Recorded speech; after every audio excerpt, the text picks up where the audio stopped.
Hello दोस्तों, स्वागत है आप सबका आपके अपने यूट्यूब चैनल एजुका पे। दोस्तों, ये है हमारी प्रपोजिशंस की थर्ड क्लास और मुझे उम्मीद है कि जितना भी अभी तक हमने प्रपोजिशंस में पढ़ा है और जो भी हम पढ़ेंगे उसे आप सिर्फ एक कथा की तरह नहीं सुने जा रहे हैं, बल्कि हर एक पॉइंट को अच्छे से समझ रहे हैं और हमारे पढ़ाए हुए पे बराबर एक्सरसाइजेस भी प्रैक्टिस कर रहे हैं। क्योंकि दोस्तों, मैं आपको एक बार बता दूं कि जितना हम आपको प्रपोजिशंस में पढ़ा रहे हैं ये मोर देन एनफ है आपका कोई भी लेवल का एग्ज़ाम क्रैक करने के लिए, साथ ही आपकी स्पोकन इंग्लिश को बहुत ही अच्छे से सुधारने के लिए। बस आपको अपनी तरफ से कंट्रीब्यूशन इतना देना है कि आपको प्रैक्टिस बहुत करनी है। आपको कोई नई थ्योरी की ज़रूरत नहीं पड़ेगी अगर आप हमारी चारों क्लासेस के प्रपोजिशंस को ध्यान से सुन लेंगे, और यही कोशिश हमारी सभी इंग्लिश के टॉपिक्स के लिए रहेगी। तो दोस्तों, स्टार्ट करते हैं हम आज की अपनी क्लास।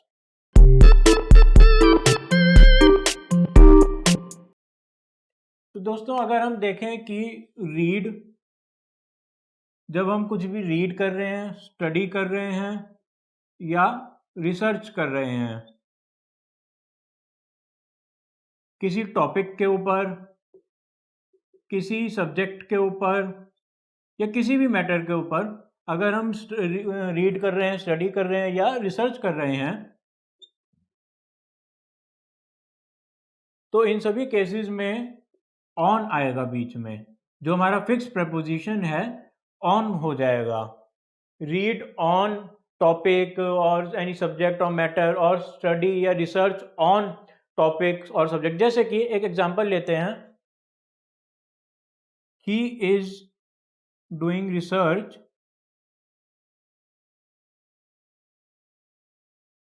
On politics. क्या कर रहा है? वह रिसर्च कर रहा है पॉलिटिक्स पर। यहां ऑन प्रपोजिशन का हमने इस्तेमाल किया। इसी तरह अब आगे देखते हैं। अगर अब हम पैसे की बात करें, पे करने की बात करें बेसिकली, तो पे हम दोस्तों किसी को चेक से कर सकते हैं, कार्ड से कर सकते हैं, कैश से कर सकते हैं, या फिर किसी करेंसी में कर सकते हैं। इंडियन करेंसी हो या फॉरेन करेंसी हो, किसी भी करेंसी में हम पेमेंट कर सकते हैं इफ अलाउड। अब अगर हम चेक के द्वारा पे कर रहे हैं तो बाय आ जाएगा। इसी तरह अगर कार्ड के द्वारा पे कर रहे हैं तो बाय आ जाएगा। पर कैश में पे कर रहे हैं तो इन। और किसी भी अगर करेंसी वर्ड आ रहा है, करेंसी में हम पेमेंट कर रहे हैं तो again in. You can pay us in cash. ठीक दोस्तों, इसी तरह यू कैन ऑल्सो पे अस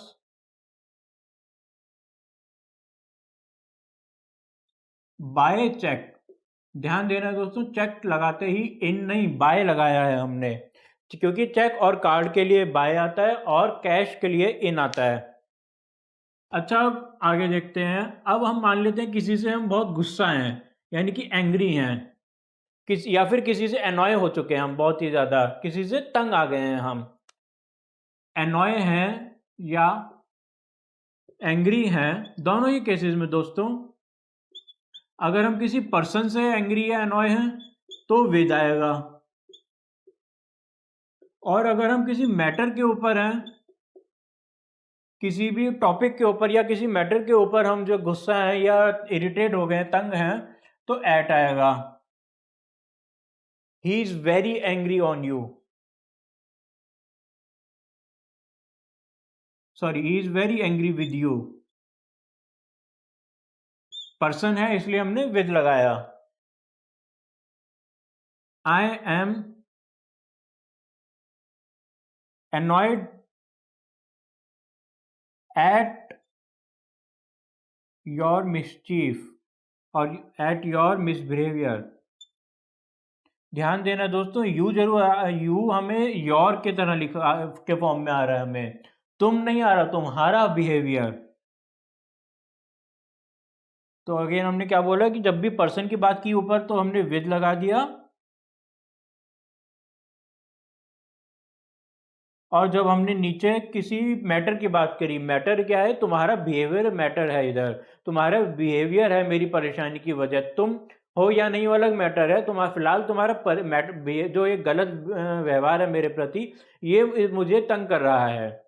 इसलिए चाहे एंग्री हो एनॉय हो, दोनों के लिए ही सेम रूल है कि पर्सन होगा तो विद, मैटर होगा तो एट।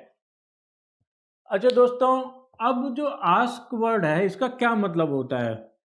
आस्क जनरली दोस्तों हमने देखा है कि आस्क का मतलब होता है पूछना। किसी से हम कुछ पूछते हैं तो हम कहते हैं कि I want to ask you on on your subject, on your research subject. जैसे कि I want to ask you about your research. Ask मतलब इधर था पूछना। तो ये बात हमें ध्यान रखनी है दोस्तों, जब पूछना हो आस्क का मतलब, तो no preposition will be used. पर जैसे ही आस्क का मतलब मांगना हो जाए, कुछ अभी अगर हम आस्क जहां यूज कर रहे हैं उधर मांग रहे हैं, तो प्रपोजिशन यूज होगा। प्रपोजिशन दोस्तों फॉर का इस्तेमाल किया जाएगा। Anyone can ask me for help. कोई भी मुझसे मदद मांग सकता है। Anyone can help, sorry, anyone can ask me for help. इधर भी ध्यान देने की बात है दोस्तों एक, कि जो हमारा आस्क वर्ड है डायरेक्टली इसके आगे नहीं लगा दिया हमने फॉर। आस्क के बाद हमारा नाउन मी आया, उसके बाद फॉर लगा है। ये जरूरी नहीं है कि फिक्स प्रपोजिशन है, ठीक है ये बात, पर ये कोई जरूरी नहीं है कि ये जो है हमारे इस वर्ड, जिस वर्ड की वजह से प्रपोजिशन लग रहा है उस वर्ड के आगे ही लगे फिक्स प्रपोजिशन। हो सकता है उसके बाद एक दो वर्ड्स आए, उसके बाद हमारा प्रपोजिशन लगना हो। तो ये कोई एकदम स्ट्रिक्ट रूल नहीं है कि वर्ड के बाद ही प्रपोजिशन लगना है। अब कुछ और प्रपोजिशन हम देखते हैं। प्लीज लिसन टू मी, ये सेंटेंस आपने सुना होगा। Please listen to me. तो इसमें देख हमारे समझने वाली क्या बात है दोस्तों, कि लिसन के साथ में फिक्स प्रपोजिशन टू आता है। बहुत ही सिंपल सी बात है कि जहाँ भी लिसन दिखे तो उसके साथ में टू लगा देना है। जैसे कि हमने यहाँ सेंटेंस में देखा, प्लीज लिसन टू मी। ठीक, अब हम आगे और देखते हैं। जैसे कि जो हमारे ये वर्ड्स होते हैं, स्माइल करना, लाफ करना, शाउट, स्क्रीम, क्राई, येल, या फिर जो डॉग्स बार्क करते हैं, इन सभी के लिए एक ही फिक्स प्रपोजिशन का इस्तेमाल होता है, और वो फिक्स प्रपोजिशन है एट। यानी कि smile at, laugh at, dog Bagh at him, dog Bagh, the dog Bagh at him. Why are you smiling at me? Why are you smiling at me? यहां भी at, यहां भी at। Stop screaming at me. Stop screaming at me. Again at का use किया हमने screaming के बाद में। ये बातें हमें, ये सारे वर्ड्स आपको ध्यान रखने हैं। या तो कोई खुशी वाले वर्ड्स हैं, स्माइल, लाफ करना, या सभी चिल्लाने वाले वर्ड्स हैं मेनली। शाउट करना, स्क्रीम करना, येल करना, बार्क करना, क्राई करना। क्राई मतलब रोना भी होता है और बहुत ज़्यादा चिल्लाना भी होता है। इन सभी के साथ में फिक्स प्रपोजिशन एट आएगा।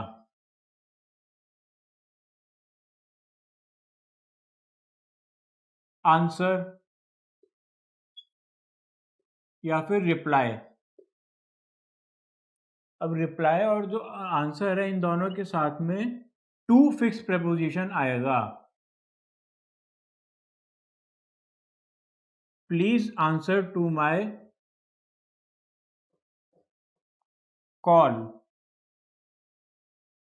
When will he reply to my query?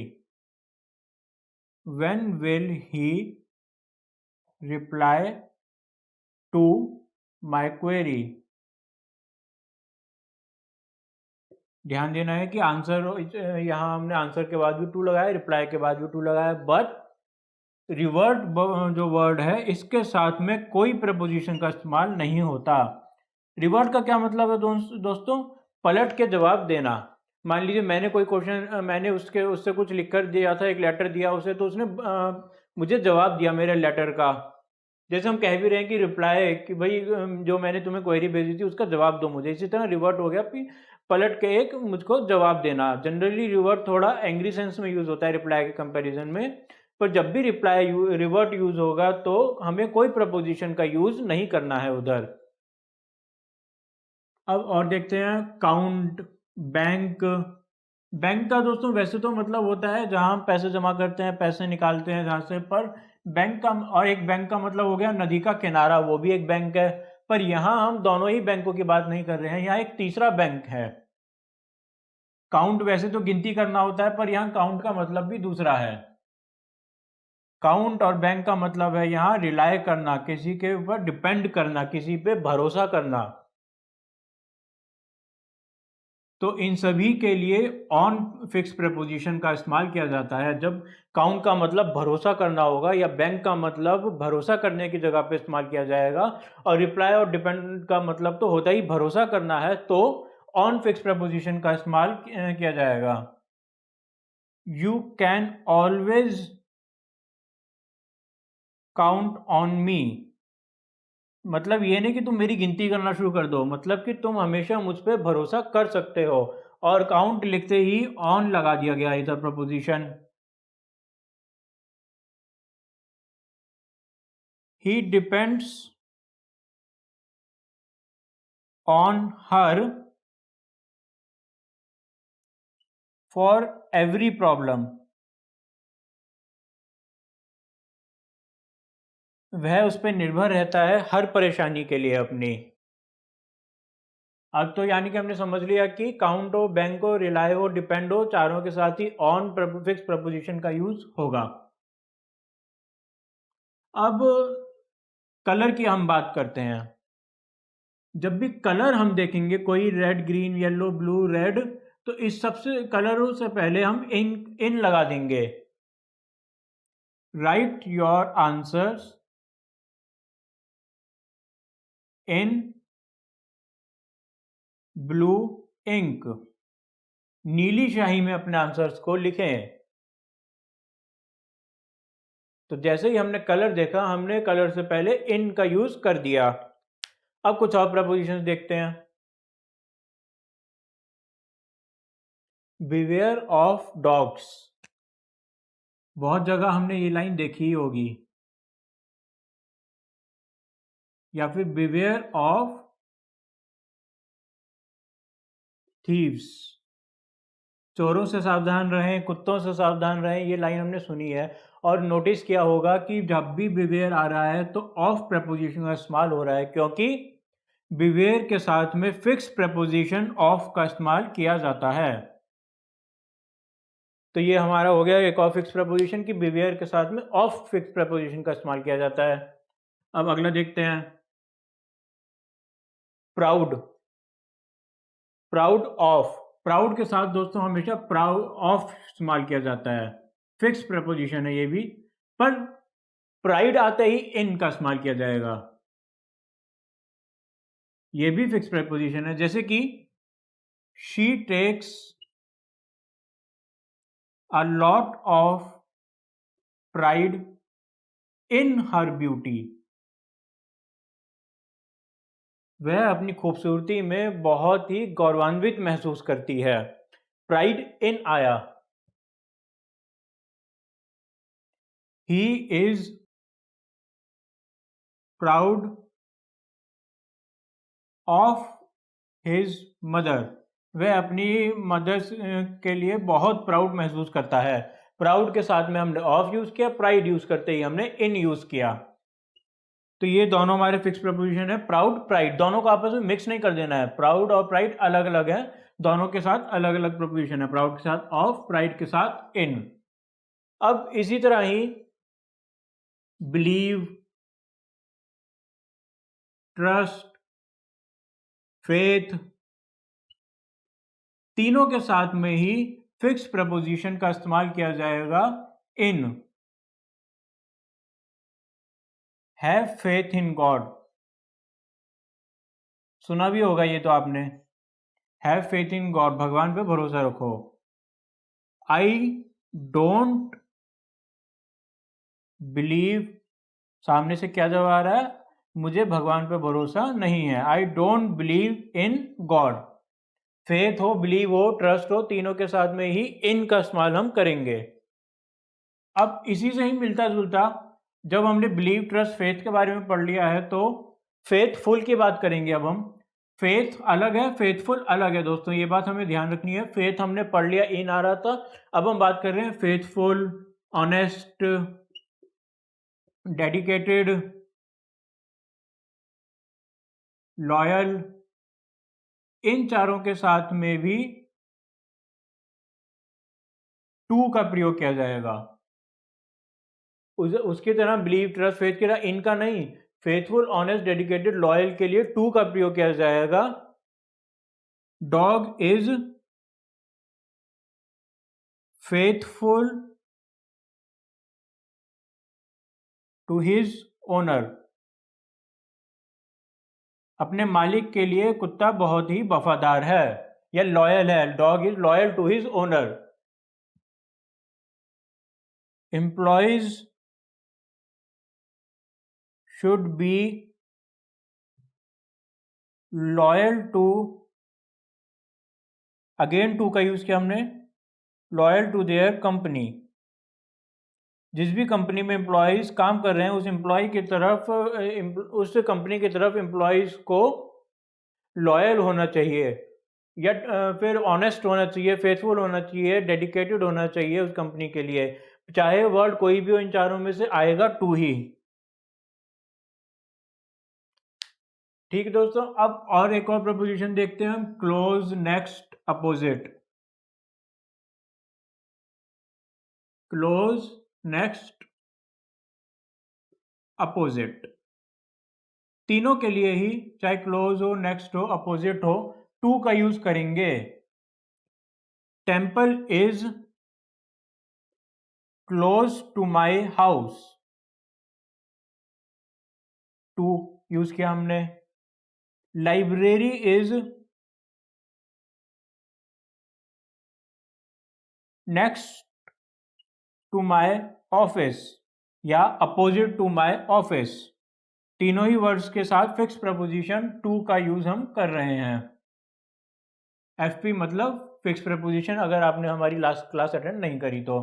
Close, next और अपोजिट, तीनों का ही मतलब, तीनों के साथ ही हमारा फिक्स प्रपोजिशन टू का यूज हुआ है। जैसे कि temple is close to my house, library is next to my office. अब आगे और देखते हैं प्रपोजिशंस।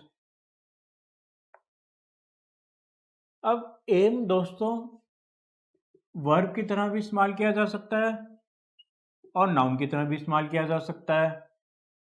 वर्ब की तरह इस्तेमाल किया जाए तो लक्ष्य रखना,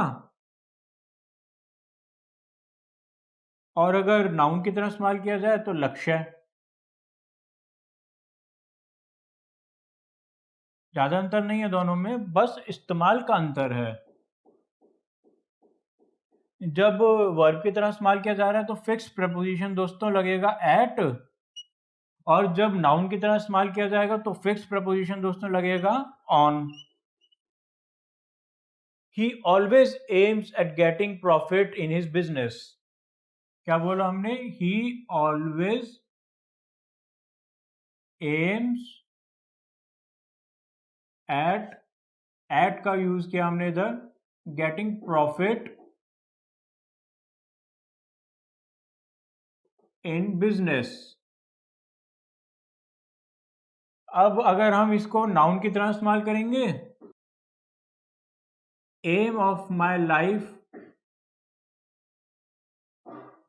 इज टू बिकम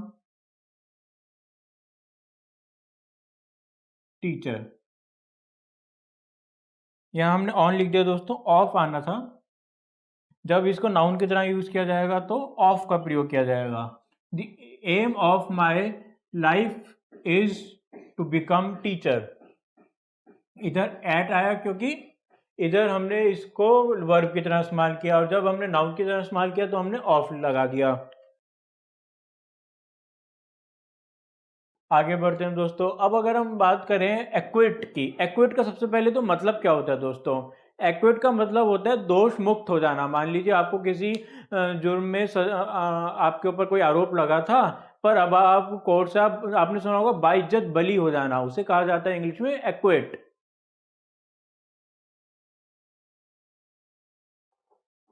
अब इसी तरह होता है एक्यूज। एक तो हो गया भाई बाइज्जत बरी हो जाना, पर सबसे पहला प्रोसेस क्या होता है? इल्जाम लगाना। साबित हो ना हो अलग बात है, पर सबसे पहला होता है कि आप एफआईआर दर्ज कराइए किसी व्यक्ति के खिलाफ, या किसी, यानी कि आप किसी के ऊपर इल्जाम लगा रहे हैं, आप किसी को एक्यूज कर रहे हैं। और इसी तरह ही अब एक्यूज किससे करेंगे? किसी चार्ज से करेंगे, कोई आरोप आप किसी ऊपर लगाएंगे, चार्ज हो गया।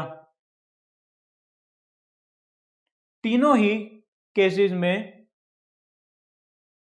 ऑफ का प्रयोग हम करेंगे। Acquit of, charge of, accuse of. पर एक कंडीशन है दोस्तों इधर, अगर हम चार्ज को वर्ब की तरह इस्तेमाल कर रहे हैं, क्या कहा हमने कि चार्ज इधर, यानी कि चार्ज इधर नाउन की तरह इस्तेमाल हो रहा था, तब तो ठीक है ऑफ आ गया। पर अगर हम इधर चार्ज को वर्ब की तरह इस्तेमाल करेंगे तो विड। इन दोनों में ये कंडीशन नहीं है, ये बात ध्यान देने की दोस्तों। एक्वेट में दोष मुक्त होने में, या फिर जो है किसी पे क्या कहते हैं, किसी को आरोपी बनाने में कोई कंडीशन नहीं है, चाहे जो भी सीन हो ऑफ लगेगा। पर चार्ज की जब बात करेंगे तो अगर हम दोष क्या कहते हैं इसको, नाउन की बात करेंगे तो ऑफ आएगा। पर दोष लगाना हमने वर्ब जब कर दिया तो विद लगा दिया। दोष लगाना और दोष दोनों ही अलग अलग बातें हैं। अब सेंटेंस की तरह से समझते हैं कुछ। Ramesh is acquitted of the charge, of हमने इधर लगाया दोस्तों, अगेन ऑफ लगाएंगे हम क्योंकि इधर हमने नाउन की तरह इस्तेमाल किया है। ऑफ थेफ्ट, चोरी के इल्जाम से रमेश को आज़ादी मिल गई, दोष मुक्त हो गया। अब अगर हमें नाउन का और इसी तरह एक्यूज की, अब एक्यूज क्या कर सकते हैं हम कि Ramesh was accused of theft, again of का यूज किया हमने।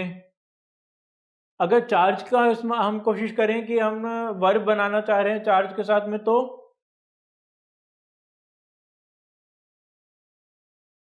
he is charged with burglary, घर में चोरी के इल्जाम से इल्जाम लगा है उसके ऊपर। तो हमने चारों ही हमारे वर्ड्स का इस्तेमाल सीख लिया, चार्ज के नाउन और वर्ब की तरह भी, और एक्यूट का भी, और एक्यूज का भी। अब हम समझेंगे श्योर और एश्योर के बारे में। इनके साथ क्या आता है? श्योर और एश्योर दोस्तों ऑलमोस्ट एक ही बात है, और दोनों के साथ ही फिक्स प्रपोजिशन भी एक ही लगेगा, ऑफ। फिक्स प्रपोजिशन हमारा ऑफ लगेगा श्योर के साथ, एश्योर के साथ। I am assured of good marks,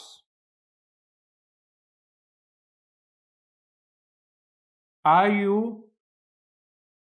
sure of profit, क्या तुम श्योर हो कि तुम्हें प्रॉफिट हो जाएगा? दूसरा मैंने क्या कहा, आई एम एश्योर्ड, मैं मतलब एश्योर्ड माने हो गया कि मैं बिल्कुल निश्चिंत हूँ। श्योर मतलब कि क्या तुम्हें पक्का यकीन है कि तुम जो है प्रॉफिट कमा पाओगे। और दूसरी बात, मैं निश्चिंत हूँ कि मेरे तो अच्छे मार्क्स आने ही हैं, मैं निश्चिंत होकर आराम से बैठा हुआ हूँ।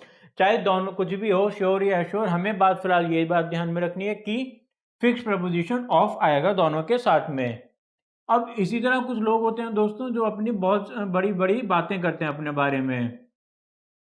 इंग्लिश में ऐसे लोगों को क्या कहते हैं कि बोस्टिंग करना, ब्रैगिंग करना अपने बारे में।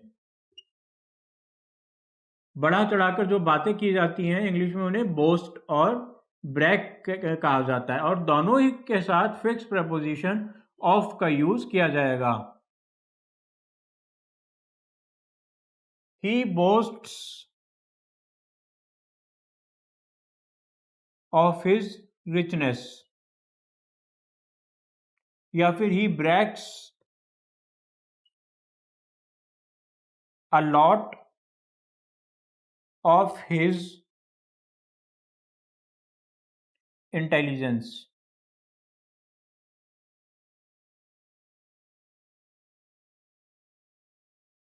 क्या कहा हमने कि वह जो बहुत ही बड़ा चढ़ाकर अपनी बात करता है अपनी अमीरी के बारे में या अपनी होशियारी के बारे में। पर हमने दोनों ही केसेस में ऑफ लगा दिया, इधर भी ऑफ लगा दिया, चाहे बीच में लॉट आ गया जरूर, पर हमने लगाया ऑफ ही आखिर में। अब कुछ और देखते हैं दोस्तों प्रपोजिशंस। अब दोस्तों पॉइंट ऑफ टाइम और पीरियड ऑफ टाइम दोनों के लिए अलग अलग प्रपोजिशन का इस्तेमाल किया जाता है। जब पॉइंट ऑफ टाइम की बात की जाएगी तो सिंस, और पीरियड ऑफ टाइम की बात की जाएगी तो फॉर। अभी हम इनके एग्जांपल्स भी देखेंगे। दोनों ही फिक्स प्रपोजिशन है हमारे। टाइम की बात की जाए तो सिंस, और पीरियड ऑफ टाइम की बात की जाए तो फॉर। फिक्स तो नहीं पर ये प्रपोजिशन हमारे सिंस और फॉर। जैसे कि I have been waiting for 2 hours. Duration की बात करी है हमने, पीरियड की बात करी है, इसलिए फॉर लगाया। इसी तरह I have been waiting since 2 o'clock। अब इधर हमने स्पेसिफिक पॉइंट ऑफ टाइम की बात कर दी कि मैं 2 बजे से इंतजार कर रहा हूँ। हमें इधर ये नहीं पता कितने 2 अभी बजे, अभी 10 मिनट पहले बजे थे या 4 घंटे पहले बजे थे 2, पर हमें इतना पता है कि वो 2 बजे से इंतजार कर रहा है। उधर हमें ये नहीं पता टाइम क्या हो रहा है, पॉइंट ऑफ टाइम कौन सा है, पर यह पता है कि 2 घंटे से वो इंतजार तो कर ही रहा है। तो इसी यही अंतर हो गया हमारा सिंस और फॉर प्रपोजिशन में। अब मान लीजिए चोर जो है चोरी करने आया घर में, यानी कि चोर ने ब्रेक इनटू किया। ब्रेक इनटू, जब चोर जो है चोरी करने के लिए घर में घुसता है तो इस ब्रेक इनटू का इस्तेमाल किया जाता है। इसका मतलब ये नहीं घर तोड़ दिया चोर ने, इसका मतलब कि वो घर में घुसा है, एक तरह से उसने घर की सेफ्टी को तोड़ दिया। The thief who broke into the house has been caught। वह चोर जिसने कि जो घर में घुस आया था वह पकड़ा गया है। ब्रोक या ब्रेक जो भी इसकी फर्स्ट सेकंड थर्ड फॉर्म होगी चाहे, उसके साथ हम इनटू का यूज करेंगे। ब्रेक के साथ हमने इनटू यूज किया, फिक्स प्रपोजिशन ये हमारा हो गया। अब इसी तरह से ही एक प्रपोजिशन होता है डिराइव के साथ आता है, डिप्राइव के साथ आता है। जो डिप्राइव का क्या मतलब है, पहले तो डिप्राइव मतलब वंचित रह जाना, किसी चीज से जो कोई चीज हमें ना मिलना, अधूरा रह जाना। Deprive of. Suresh was deprived of हमने बोला हिज पेरेंटल प्रॉपर्टी। सुरेश को अपनी पुश्तैनी जायदाद नहीं मिली, वह अपनी पुश्तैनी जायदाद से वंचित रह गया। तो डिप्राइव के साथ फिक्स प्रपोजिशन हमने ऑफ का यूज इधर कर दिया। ठीक है दोस्तों, अब हम देखते हैं डील के बारे में। डील विद और डील इन। डील के साथ दोस्तों विद प्रपोजिशन जब आएगा जब हम पर्सन की बात कर रहे होंगे। और जब हम बिजनेस की बात कर रहे हैं तो इन आएगा। He deals with everyone very politely. वह हर किसी के साथ ही बहुत अच्छे से व्यवहार करता है। विद आ गया क्योंकि पर्सन की बात कर रहे हैं हम इधर डील के साथ में। He deals in expensive marbles. क्या बोला हमने कि महंगे मार्बल्स में वह डील करता है। ये बिजनेस की बात हो गई इधर, उसका बिजनेस बता रहे हैं हम क्यों महंगे मार्बल्स की खरीदा बेची उसका बिजनेस है, इसलिए इन आ गया।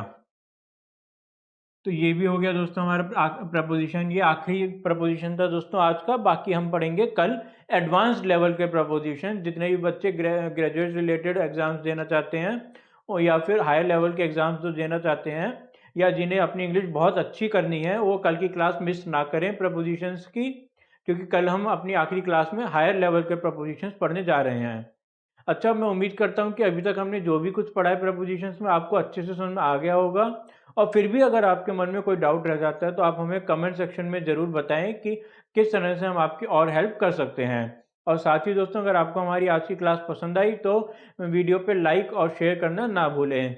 और अब जाते जाते मैं आपसे उम्मीद करता हूँ कि आपने अभी तक हमारे चैनल को सब्सक्राइब कर दिया होगा, और अगर नहीं किया तो प्लीज़ जल्दी जाकर चैनल को सब्सक्राइब करें और साथ ही दिए गए बेल आइकन पर क्लिक करें ताकि हमारे टाइमली अपडेट्स आप सभी को मिलते रहें। Thank you.